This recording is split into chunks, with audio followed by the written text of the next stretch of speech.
আমি ভালো শিক্ষা দিতে চাই। প্রতিষ্ঠানটা কি 1 নাম্বার লাগবে না 2 নাম্বার? 2 নাম্বার জমিতে যেরকম 1 নাম্বার ফসল হয় না, 2 নাম্বার ওস্তাদের মাধ্যমে যেরকম 1 নাম্বার ছাত্র হয় না, ঠিক তো 2 নাম্বার নেতার মাধ্যমে কোনোদিন 1 নাম্বার দেশ হয় না। যার বিগত দিনের ইতিহাস ভালো, বর্তমানের ইতিহাসও ভালো, বর্তমানে ভবিষ্যতে তার থেকে ভালো আশা করা যায়। যার বিগত দিনের ইতিহাস চুরি, চাঁদাবাজি, খুনি, বর্তমানের ইতিহাস চুরি, চাঁদাবাজি, খুনি, ভবিষ্যতে তার থেকে ভালো কিছু আশা করা। মাদার গাছ লাগিয়ে কোনোদিন আম খাওয়ার আশা করা যায় না। আমি আল্লাহ পাক বলেছেন, যাহারাল ফাসাদু ফিল বাররি ওয়াল বাহরি বিমা কাসাবাত আইদিন নাস। এই জল ও স্থলে যত ফিতনা, ফাসাদ, আযাব, গজব সব তোমাদেরই হাতের কামাই। আমরা বারবার দেখছি এই স্বাধীনতার পর থেকে, বিশেষ করে আমি যদি বলি, মীর জাফরের গাদ্দারির কারণে মীর জাফর, মীর সাদেক, মীর কাজের, পূর্ণিচাঁদ, করমচাঁদ, রাইদুল্লাহ বাবু, ঘসেটি বেগমরা ষড়যন্ত্র করে তাদের গাদ্দারির কারণে এই ব্রিটিশ আমাদের উপরে বছরের পর বছর শোষণ করেছে। ৭১-এর পরেও কিছু এই মীর জাফরের প্রেতাত্মারা, মীর জাফর, মীর সাদেক, তারা হয়তো নাই, কিন্তু তাদের জিন, তাদের হরমোন অনেকের শরীরের মধ্যে আছে। এরা ক্ষমতায় কেউ টেকার জন্য, ক্ষমতায় কেউ যাওয়ার জন্য ভারতের সাথে ষড়যন্ত্র করে, ভারতের দালালি করে এই দেশটাকেও দিন দিন ধ্বংসের দিকে ঠেলে দিয়েছে। আমার এই দেশটা 5 বার দুর্নীতিতে চ্যাম্পিয়ন হয়েছে। কয়বার? বিদেশে বাঙালি বলে পরিচয় দেওয়া যায় না। আমাকে হাজী সাহেব বলতেছে, হুজুর কি বলবো লজ্জার কথা, হজ করতে গেছি, এয়ারপোর্টে জিজ্ঞাসা করে তোমার বাড়ি কোথায়? আমি বললাম বাংলাদেশ। এরপর সে বললাম একটা সারে। এই কথা বলার পর আমি তো আরবি ভালো বুঝি না, মনে করছি হয়তো আমার কোনো দোয়া টোয়া করছে। পাশে এক বাঙালি ভাইকে জিজ্ঞেস করলাম, ভাই আরবি কি বললো? আমি তো সারে কি বললো? তো বলছে তুমি একটা চোর।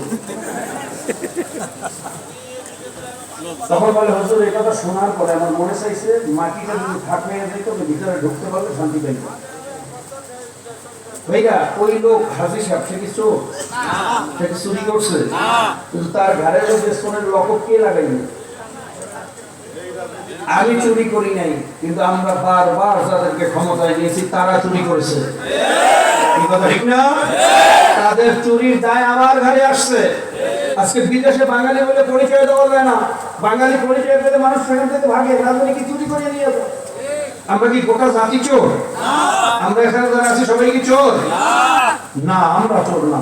যাদেরকে বারবার আমরা ক্ষমতায় নিয়েছি তারা চোর, তারা চুরি করছে, দেশটাকে 5 বার দুর্নীতিতে চ্যাম্পিয়ন করছে। কাজে চোর আর বাটপারদেরকে দ্বিতীয়বার ক্ষমতায় আনা যাবে না। সংগ্রামী বন্ধুগণ, শেষে আরেকটা কথা বলে শেষ করব। অনেকেই আমরা বলি 15 বছর 16 বছর ভয়ঙ্কর ইতিহাস। 15-16 বছর ভয়ঙ্কর ইতিহাস বাংলাদেশে ছিল, আমি স্বীকার করি, কোনো সন্দেহ নাই, প্রত্যেকটা মানুষ সেটা জানে। কিন্তু বাংলাদেশের সমস্যা শুধু 15-16 বছর না, বাংলাদেশের সমস্যা 54 বছর।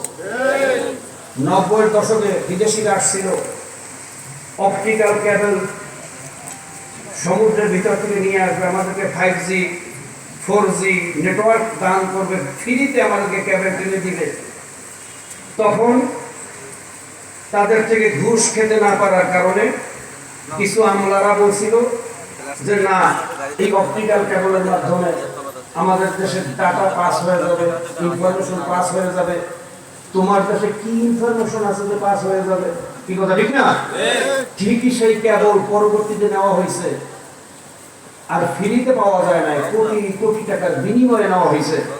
কারণ কোটি কোটি টাকার লেনদেন হয়েছে, নিজের পকেটেও কিছু গেছে, ব্যাংকেও কিছু গেছে। এখন আর টাকা পাস হওয়ার সম্ভাবনা নেই।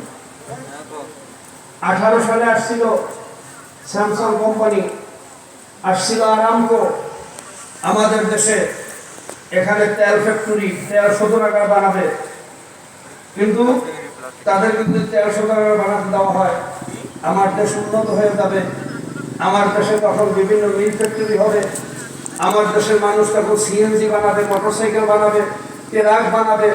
ভারতের সিএনজি আর চলবে না, ট্রাক আর চলবে না, পাথর আর চলবে না, ভারতের মোটরসাইকেল আর আমার দেশে চলবে না, নিজেরাই উৎপাদন করব, উন্নত হয়ে যাব। এই ষড়যন্ত্র করে তাদেরকে আরামকোকে সেই তেল শোধনাগার ইন্ডাস্ট্রিজ করতে দেওয়া হয় নাই। স্যামসাং কোম্পানিকে এয়ারপোর্ট থেকে বিদায় দেওয়া হয়েছে। বরঞ্চ ভারতের সাথে যে চুক্তিগুলো করা হয়েছে, আপনারা জানেন বর্তমান সরকার 10টা চুক্তিকে বাতিল করছে। ভয়ঙ্কর চুক্তি। বড় বড় যে মেগা প্রজেক্টের কথা শোনেন, এই মেগা প্রজেক্টের উদ্দেশ্য ছিল বাংলাদেশের উন্নয়ন না, ভারতের উন্নয়ন। এই ব্রিজের উপর থেকে, রাস্তার উপর থেকে ভারতের গাড়ি আসবে, এক প্রদেশ থেকে আরেক প্রদেশে যাবে। তার ভিতরে সবচেয়ে বড় ভয়ঙ্কর যে চুক্তিটা ছিল মংলা এবং চট্টগ্রাম বন্দর ভারতকে ইজারা দেওয়া, যার মাধ্যমে পুরো বঙ্গোপসাগর আমাদের হাত ছাড়া হওয়ার সম্ভাবনা ছিল। আপনারা জানেন না কি অবস্থা চলছিল বাংলাদেশে। আজকে দেখেন বাংলাদেশের লক্ষ লক্ষ যুবক বেকার, শিক্ষিত যুবক রাস্তায় রাস্তায় ঘোরে, শিক্ষার বোঝা মাথায় নিয়ে জিল্লতের জীবন তারা যাপন করতেছে। অথচ ভারতের প্রায় 6 লক্ষের উপরে নাগরিক আমার দেশের চাকরির ব্যবস্থা করা হয়েছে। নামে বেনামে, বৈধ অবৈধ মিলে প্রায় 22 লক্ষের উপরে ভারতীয় নাগরিক দেশে চাকরি করে। ভোলাগঞ্জে আপনারা জানেন আমাদের দেশের যে বর্ডার পাথর, পৃথিবীর ভিতরে স্ট্রেন্থের দিক থেকে সর্বোৎকৃষ্ট মানের একটা পাথর আমার দেশে উৎপাদন হয়। কিন্তু ভারতের পাথর বিক্রি করার স্বার্থে পরিবেশের দোহাই দিয়ে ভোলাগঞ্জের পাথর উত্তোলন বন্ধ করে দিয়েছে। আমার দেশের সমস্ত স্বার্থ জলাঞ্জলি দিয়ে আদানি গ্রুপকে বিদ্যুতের সমস্ত দায়িত্ব দেওয়া হয়েছে। হাজার হাজার মিলিয়ন ট্রিলিয়ন কোটি টাকা লস দিয়ে আমার দেশের রিজার্ভকে খালি করা হয়েছে। আমার দেশের ব্যাংকে ডাকাতি করে 28,600,000 কোটি টাকা বিদেশে পাচার করা হয়েছে, যার মাধ্যমে প্রায় বিশ্ব ব্যাংকের বাজেট অনুযায়ী 200-এর উপরে পদ্মা সেতু করা সম্ভব ছিল। আজকে শ্রদ্ধার সাথে স্মরণ করতে হয় সেই আবু সাঈদ এবং মুগ্ধদের জীবনের বিনিময়ে এই ভয়ঙ্কর অবস্থা থেকে আল্লাহ পাক আমাদেরকে হেফাজত করেছেন। আল্লাহ পাক তাদের মর্তবা জান্নাতের উচ্চ মাকাম দান করুন। যারা অসুস্থ অবস্থা হসপিটাল আছে তাদেরকে আল্লাহ শিফায়ে কুল্লিয়া দান করুন। যদি এভাবে আর কয়েকটা দিন চলতো, অনেকেই বিশেষজ্ঞরা বলতেছেন কিছুদিন পরেই হয়তো আমরা শুনতাম যে বাংলাদেশের রাজধানী আর ঢাকায় নাই, বাংলাদেশের রাজধানী এখন দিল্লি। কি ভয়ঙ্কর অবস্থা চলতেছিল। তা আবু সাঈদ মুগ্ধেরা জীবন দিয়ে গেছে, এই জাতির ভাগ্যের পরিবর্তনের একটা রাস্তা তৈরি করছে, কিন্তু ষড়যন্ত্র এখনো বন্ধ হয়নি।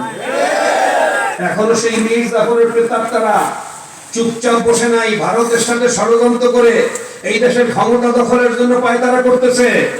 কিন্তু বাংলাদেশের জনগণ এখন বোকা না। বাংলাদেশের জনগণ তোমাদের ষড়যন্ত্র বাস্তবায়ন হতে দেবে না ইনশাআল্লাহ। কি আশ্চর্য ব্যাপার! আজকে যারা নিজের তাজা রক্ত দিয়ে আমাদের এই ভাগ্যের পরিবর্তনের সুযোগ করে দিয়েছে, তাদের বিচারের কোনো নিশ্চয়তা এখন আমরা পাইনি। আজকে বন্ধুত্ব বরণকারী ভাইদের পুনর্বাসনের কোনো ব্যবস্থা আমরা এখন ভালোভাবে দেখি নাই। তাদের ব্যাপারে কোনো কথা নাই, শুধু নির্বাচন নির্বাচন নির্বাচন নির্বাচন। ভারত বলে নির্বাচন, ওনারা বলে নির্বাচন। কথা বলে ঠিক কি না? ভারত বলে ডিসেম্বরের আগে, ওনারাও বলে ডিসেম্বরের আগে। ভারত বলে ইনক্লুসিভ নির্বাচন, ওনারাও বলে ইনক্লুসিভ নির্বাচন। এই ভারতের সুরে সুর মিলিয়ে যারা কথা বলে তারা এদেশের বন্ধু না, তারা আপনার আমার বন্ধু না, তারা ভারতের বন্ধু, তারা দিল্লির বন্ধু, তারা মোদির বন্ধু। এই ভারত আর দিল্লির বন্ধুদেরকে এই দেশে দ্বিতীয়বার সুযোগ করতে দেওয়া যাবে না। বন্ধুরা, আজকে ইউনূস সরকার ক্ষমতায় আসছে, নিজের ইচ্ছায় আসেন নাই, আমরা তাকে রিকোয়েস্ট করে ক্ষমতায় আনছি। কি কথা ঠিক না? কিন্তু এই স্বার্থান্বেষী কিছু ক্ষমতালোভী মানুষের যন্ত্রণায় বেচারা এখন অতিষ্ঠ হয়ে পদত্যাগ করার জন্য বারবার চেষ্টা করতেছে। আমরা বলবো ইনু সাহেব মেহমান আসে নিজের ইচ্ছায় দাওয়াত দিয়ে, মেজবানরা নিয়ে আসে, কিন্তু যাওয়ার সময় নিজের ইচ্ছায় যাওয়া যায় না। আপনি জনগণের মতকে উপেক্ষা করে নিজের মত মতো যাবেন, সেটা আপনি পারবেন না। আমরা ইনশাল্লাহ সোচ্চার আছি। তারা ষড়যন্ত্র করতেছে। এখন 5G জেনারেশন, এখন আর বোকা মানুষ নাই। গ্রামের একটা চাষা, একজন কৃষক, একজন শ্রমিকও বাংলাদেশের প্রত্যেকটা মুহূর্তে খবর রাখে। তাহলে সবাই জানতেছে। পত্রিকাগুলার জরিপের রিপোর্ট দেখলেও আমরা বুঝতে পারতেছি জনগণ এখন কোন দিকে আছে। কি কথা ঠিক না? কাজে এই সমস্ত ষড়যন্ত্রে আপনি বিব্রত হবেন না। ইনশাআল্লাহ দেশের জনগণ, এই দেশের যারা দেশকে ভালোবাসে, যারা এই মানবতাকে ভালোবাসে, যারা এই মানচিত্রকে ভালোবাসে, যারা ইসলামকে ভালোবাসে, তারা ইনশাআল্লাহ আপনার সাথে থাকবে। এই সমস্ত ষড়যন্ত্রের মোকাবিলা আপনার নেতৃত্বেই করতে হবে ইনশাআল্লাহ। সংগ্রামী বন্ধুগণ, কাজে আসুন, আমরা বারবার ধোঁকা খেয়েছি, আর ধোঁকা খাবো না। কি আর ধোঁকা? আসলে আমরা ঐক্যবদ্ধ হই। দেশপ্রেমিক, ইসলাম প্রেমিক, মানবতা প্রেমিক নেতার নেতৃত্বে আমরা ঐক্যবদ্ধ হব। আর এই মুহূর্তে আমি চ্যালেঞ্জ দিয়ে বলতে পারি, দেশপ্রেমিক এবং ইসলাম প্রেমিক বিতর্কের ঊর্ধ্বে একমাত্র নেতা হলো পীর সাহেব চরমোনাই। কাজে আসুন আমরা ইসলামী আন্দোলনের পতাকা তলে সমবেত হই, ঘরে ঘরে দাওয়াত পৌঁছাই। আরেকটা কথা বলে রাখবেন, আজম করবেন, বর্তমানে যারা বলতেছেন তাড়াতাড়ি নির্বাচন দেন, তাহলে দেশের অবস্থা ঠিক হয়ে যাবে। সংস্কারের কোনো কথা নেই। আমি আপনাদের কাছে জিজ্ঞাসা করি, নির্বাচনই কি দেশের একমাত্র সমস্যার সমাধান? ধরে বলেন, নির্বাচনের আগে হয় নাই? বলে হয় নাই? দেশের সমস্যার সমাধান হয়েছে? আর এই সংসদীয় পদ্ধতির নির্বাচনের মাধ্যমে কোনোদিনই জাতির ভাগ্যের পরিবর্তন হতে পারে না। কারণ কি? সংসদীয় পদ্ধতির নির্বাচন ধরেন এই এলাকার মধ্যে 5 জন প্রার্থী দাঁড়িয়েছে, একজনে পেলে 5,000, একজনে 10,000, একজন 15,000, একজন 20,000, একজন 25,000। কত হাজার ভোটে নির্ধারণ হলো? কথা বলেন। বাকি 75,000 ভোট কোথায়? কোথায়? বাকি 75% ভোটের কোনো মূল্য আছে? সব ডাস্টবিনে নিক্ষিপ্ত হয় নাই? মাত্র 25% ম্যান্ডেট নিয়ে 75% জনগণকে আপনি নেতা হয়ে লাঠি ঘুরাবেন, তাদেরকে শোষণ করবেন। এই পদ্ধতিতে কোনোদিন শান্তি আসতে পারে? এই মাইনরিটি ম্যান্ডেট নিয়ে এদেশের সরকারগুলো গঠন হয়েছে। কি বলবো, 30-33% ম্যান্ডেট নিয়ে সরকার গঠন করছে। বাকি 67% বা 70% মানুষ, জনগণ বা ম্যান্ডেট তার বিরুদ্ধে ছিল। এই পদ্ধতিতে কোনোদিন শান্তি আসতে পারে না।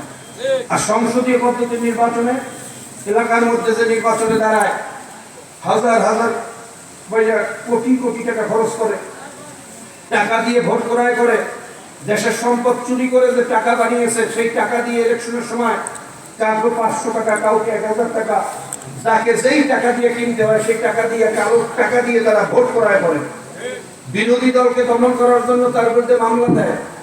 গুন্ডা পান্ডা, গাঁজাখোর, মদখোর, এবাখোর, ডেন্ডিখোর, যত ধরনের এই সমস্ত ভাইয়া নেশাখোর এবং গুন্ডা প্রকৃতির পোলাপানগুলো আছে, তাদেরকে জড়ো করিয়ে তাদের মাধ্যমে বিরোধী দলকে হুমকি দেয়। বিরোধী নেতার বিরুদ্ধে ষড়যন্ত্র করে, তাকে গুম করার ষড়যন্ত্র করে, খুন করার ষড়যন্ত্র করে, তার সমর্থকদেরকে বাড়িঘর ছাড়া করার ষড়যন্ত্র করে। এইভাবে যখন ষড়যন্ত্রের মাধ্যমে, ভোট ডাকাতির মাধ্যমে, সেন্টার দখলের মাধ্যমে সে নেতা হয়, এরকম ডাকাত নেতার মাধ্যমে কোনোদিন সমাজ পরিবর্তন হতে পারে না। এই পদ্ধতি পরিবর্তন করতে হবে। পরিবর্তনের ফর্মুলা কি? আমাদের আমির হযরত পীর সাহেব হুজুর চরমোনাই ফর্মুলা দিয়েছেন, পিআর পদ্ধতির নির্বাচন করতে হবে। পিআর পদ্ধতির নির্বাচন, কোন ব্যক্তি ক্যান্ডিডেট থাকবে না, মানুষ দলকে ভোট দেবে। দল 1% ভোট পেলেও তার 3 জন সংসদ সদস্য সংসদে যাবে। তখন সব দলের মানুষ সংসদে যাওয়ার সুযোগ পাবে। হিন্দুরাও প্রয়োজনে তাদের প্রার্থী দেবে। হিন্দুরাও তো সংসদে যাওয়ার যোগ্য ভাইয়া অধিকার রাখে, তারাও তো দেশের জনগণ। কি অধিকার রাখে না? হিন্দু, মুসলিম, বৌদ্ধ, খ্রিস্টান, আওয়ামী লীগ, বিএনপি, জাতীয় পার্টি, জাসদ, বাসদ, ডান বাম সব মিলিয়ে আমরা যখন সংসদে গিয়ে একটা জাতীয় সরকার গঠন করব, তখন প্রত্যেকটা ভোটের মূল্যায়ন হবে। আর বিদেশি শগুনেরা এক একটা দলকে যে ষড়যন্ত্র করে জিম্মি করে, কোন দলের মহাসচিব, কোন দলের আমিরকে তারা বিভিন্ন প্রলোভনের মাধ্যমে ক্রয় করে। যখন জাতীয় সরকার গঠন হবে তখন বিশেষ কোনো দলের সাথে সম্পর্ক রাখলে এই দেশকে গোলামের দেশ বানানো যাবে না। জাতীয় সরকার কার সাথে সরকার বাইরে ষড়যন্ত্র করবে কোনো আগামাথা খুঁজে পাবে না। কাজে বিদেশি এই শগুনদের হাত থেকে বাঁচতে হলেও একমাত্র পদ্ধতি পিয়ার পদ্ধতি নির্বাচন, আর পরিচালনার পদ্ধতি হলো জাতীয় সরকার। কি কথা ঠিক না? প্রত্যেকটা ভোটের মূল্যায়ন হবে, প্রত্যেকটা মানুষের ভোটের তখন দাম থাকবে। এখন যে ভোট হয় তার 70% কোনো মূল্যায়ন হয় না। কাজে আসুন এই পিয়ার পদ্ধতির মাধ্যমে নির্বাচন করি। আর এই পিয়ার পদ্ধতি নির্বাচন হলে এলাকায় এক একটা দানব তৈরি হয়, এক একটা ডাকাত, এক একটা ডাকাতে পরিণত হয়। নেতাগুলো তো নেতা না, ওগুলো হলো ডাকাত। কথা ঠিক না? ঠিক। এই ডাকাত হওয়ার রাস্তা চিরতরে বন্ধ হয়ে যাবে। কারণ কে ডাকাতি করবে? নিজের টাকা কে খরচ করবে? সে এমপি হইতে পারে না না পারে, দলের প্রধান তাকে সংসদে পাঠায় না না পাঠায় সে তো জানে না। আর এই পিয়ার পদ্ধতি নির্বাচন হলে আমরা বিগত দিনে দেখছি রাস্তার পাশে মলম বিক্রি করতো, সেও সংসদের সদস্য হয়েছে। এই মলম বিক্রেতারা আর কোনোদিন সংসদের সদস্য হওয়ার সুযোগ পাবে না। তখন যোগ্য, বিচক্ষণ, বস্তুনিষ্ঠ ভালো ভালো মানুষগুলো সংসদে যাবে, আমাদেরকে নিয়ে তারা গবেষণা করবে, চিন্তা করবে যে কোন কাজ করলে জনগণ ভালো থাকবে, কোন আইন পাস করলে দেশটা সুন্দর হবে, কিভাবে আমাদের দেশকে উন্নয়ন করা যায়। যখন এই মেধাগুলো একত্রিত হবে এই দেশটা দিন দিন উন্নতি হবে। কাজে আসলে আমরা পিয়ার পদ্ধতি নির্বাচনে সবাই সোচ্চার হই, ঘরে ঘরে গিয়ে আজকে থেকে ইনশাল্লাহ দাওয়াত দেবো যে আগের সেই পদ্ধতিতে যেহেতু 54 বছরের সমাধান হয় নাই, আসেন নতুন এই পদ্ধতি আমরা চালু করি। আশা করি ইনশাআল্লাহ জাতির ভাগ্যের পরিবর্তন হবে।